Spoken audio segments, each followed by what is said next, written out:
जानवरों से मेरे पति को बचाना।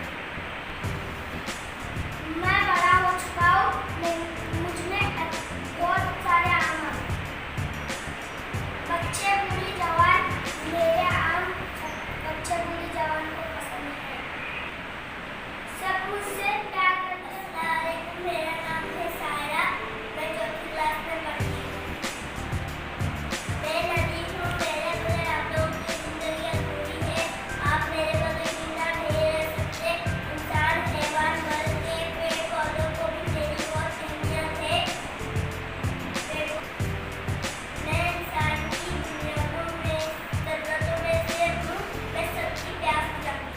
अस्सलाम वालेकुम, मेरा नाम वाहिद उमर है, मैं तीसरी क्लास में पढ़ता हूँ।